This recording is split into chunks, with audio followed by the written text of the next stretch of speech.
Good morning, everyone.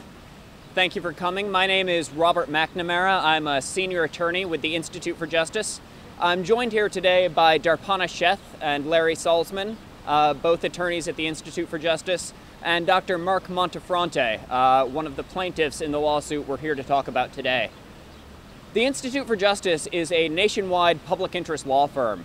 We litigate in state and federal courts across the country to protect educational choice, free speech, private property rights, and economic liberty, which is what we're here to talk about today.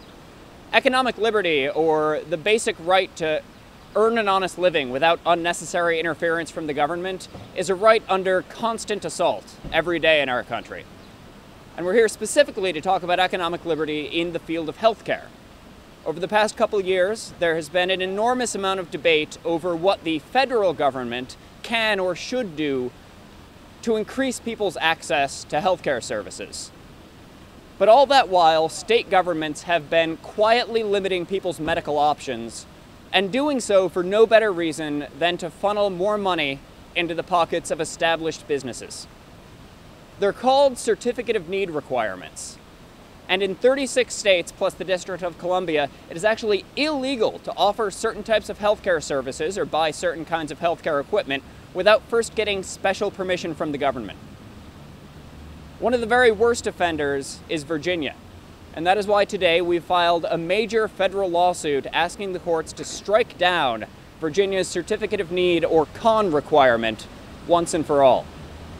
I'll turn things over to Ms. Sheth now, who will talk a little more about the specifics of the lawsuit. Then you'll hear from Dr. Montefronte, and at that point we'll be happy to answer any questions you have. Darpana? Good morning.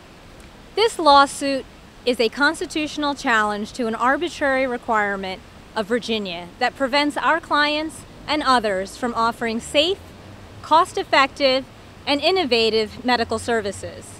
Under Virginia's Certificate of Need program, it is illegal to open a new healthcare facility, offer new healthcare services, or even purchase medical equipment without obtaining a special government permission slip. And obtaining this permission slip is not easy.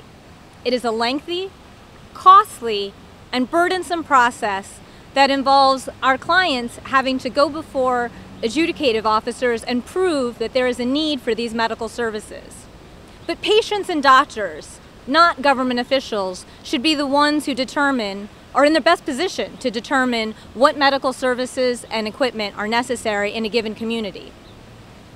What's worse, Virginia's program invites existing businesses to participate in the process and oppose Certificate of Need applications. But Virginia's program is not just bad policy. It violates the federal Constitution. First, Virginia's program violates the Commerce Clause because it restricts the interstate flow of goods and services. With our clients, it shows how Virginia's program restricts the flow of medical equipment and medical services into the state. And it does so in a way that outweighs any purported local interests or benefits that it has. Equally important, Virginia's law violates the 14th Amendment because it is irrationally related to any legitimate public purpose. Study after study has shown that Certificate of Need laws like Virginia's not only increase healthcare costs by restricting competition, but they limit patient choice to medical care. The only purpose that Virginia's law serves is to protect existing businesses from competition, and that is not legitimate. When private citizens like our clients want to invest money into new healthcare technology and innovative systems, the last thing the government should be doing is stopping them. I'll now turn things over to Dr. Mark Montefronte. He's the head of progressive radiology, one of the plaintiffs. He's a board-certified radiologist with over 20 years of experience. Good morning. My name is Dr. Mark Montefronte. I'm a practicing radiologist in the state of Maryland and in Washington, D.C., and until last year I was also a practicing radiologist in Virginia. I'd like to share some of my thoughts and experiences with the CON process in Virginia. One of the basic tenets of American life is the concept of fairness, of equal opportunity, of equal protection under the law.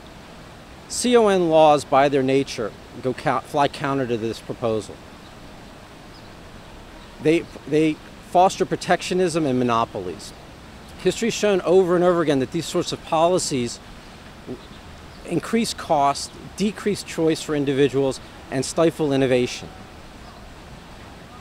If you were able to open a business that had unlimited demand and very little or no competition at all, you would say, sign me up. And that's what happens every day in the state of Virginia. Established practices open their doors and are guaranteed success because of no other reason that they're available and open. There's no incentive to innovate. There's no incentive to provide good service. Having a CON in the state of Virginia is akin to having a license to print money. And being awarded a CON is like winning the lottery. Only that it's probably easier to win the lottery than to have a CON approved. That is, unless you're a favored son of the state of Virginia. The questions I would ask is, why is the state of Virginia more knowledgeable than the marketplace in making these decisions? Why is it that a select few can profit so greatly at the cost of many? Why is it that if you just drive across the Potomac River, your choices are limited, your costs are increased? I practiced in Northern Virginia for 18 years. During that time, I was never able to own my own practice because of the CON laws. I had to work with a national company that had a local office. Even still, we were able to build a very successful practice that we were very proud of. And we were actually the preferred provider for 2 of the major league sports teams in Washington, D.C. But we were actually a victim of our own success in the CON process. The local competition basically, when the opportunity arose, took the option to buy our practice, or buy the practice out from the other company and remove us from the area, all knowing that we could not come back into the area because of the CON process. Basically unfair. We're not asking for special consideration from the state of Virginia. We're just asking for a level playing field to compete on. Thank you. At this point, we're happy to answer any questions the group has. Or we're happy, if people are having trouble hearing in the broader standpoint, we're happy to talk one-on-one if that's easier. Just one general question. Is there anything that the laws do besides restrict the supply of services? It's just basically yes, there's a need, you can do it, or no, there's no need, you can't. Is that cut and dry? Basically, yes. There are actually, in determining whether there's a need, there are 20 different factors the state is supposed to consider. No one factor is dispositive, which basically means it's a totally unpredictable and almost entirely discretionary process, because you never know which of those 20 factors will turn out to be the deciding factor. But what the laws are designed to do is exactly that, is keep competition out, is prevent new services from being offered. Essentially, they amount to a certificate of monopoly for favored businesses. Perhaps this is addressed in the lawsuit. Can you talk a little bit about the timing? Why is the center filing suit now? Why we're filing suit now as opposed to... we're filing suit now because the Institute for Justice, as a public interest organization, has come into contact with the plaintiffs in this case, making the lawsuit possible. If this lawsuit were privately funded, it would be all but impossible for any provider to mount the lawsuit successfully. So the timing is largely a function of public interest services being available.